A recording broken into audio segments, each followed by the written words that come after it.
a aujourd'hui la chance d'être vraiment d'être avec des écrivains avec une expérience énorme. L'Institut Cervantes nous propose de parler sur le réalisme, donc je pense qu'on doit commencer un peu sur ça. D'abord, Marietou, dans ta production, il y a une énorme présence de toi. Je veux dire, il y a une grande partie de tes romans qui sont un peu autobiographiques. Après, il y a la fiction aussi, ou bien toi fictionné. Mais comment tu as fait cette relation entre la fiction et l'autobiographie? Parce que parfois, ce n'est pas évident, non, à le faire.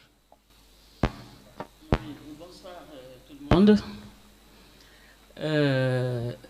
Merci l'Institut Cervantes de m'associer à ce projet que je trouve formidable et de me retrouver avec José Manuel.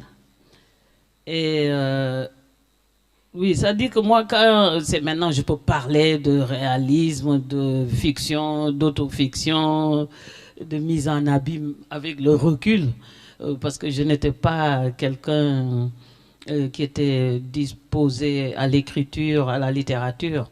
J'aimais lire, mais je n'avais pas de projet d'écrire des livres.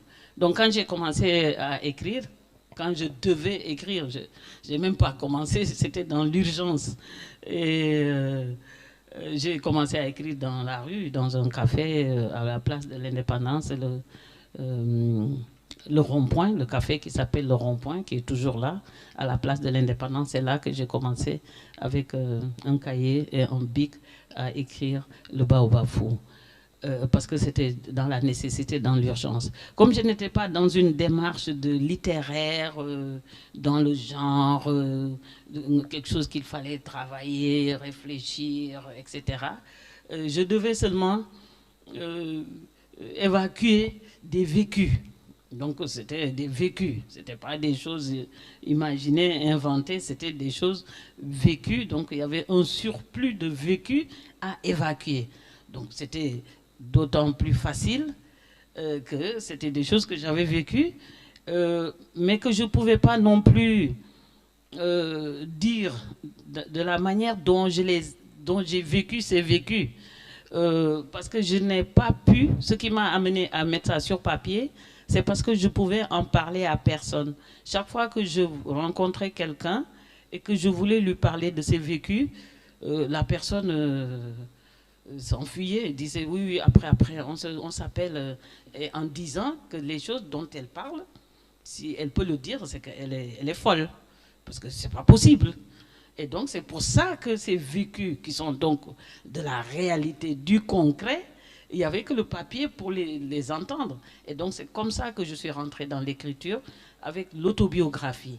Mais en écrivant, je me suis rendu compte que de me retrouver en face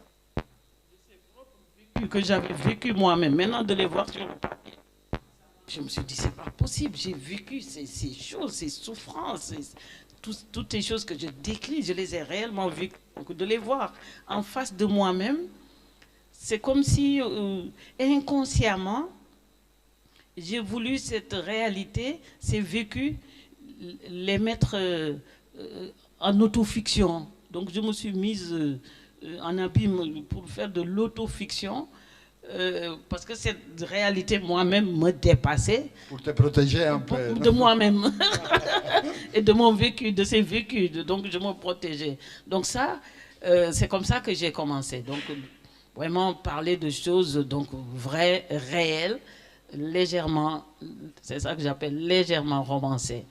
Donc j'ai écrit donc une première trilogie autobiographique ainsi de la sorte. C'est après, pour relever un défi, parce que je voulais arrêter d'écrire, j'avais seulement besoin, c'était dans le besoin, dans la nécessité, dans l'urgence. Quand j'ai écrit cette trilogie autobiographique, moi, j'étais soulagée, je me sentais bien. Donc pour moi, c'était fini. C'est relever un défi qui m'a poussé à l'écriture. Et c'est comme ça que j'ai commencé avec une fiction sociopolitique, qui est ce livre qu'on appelle La folie et la mort.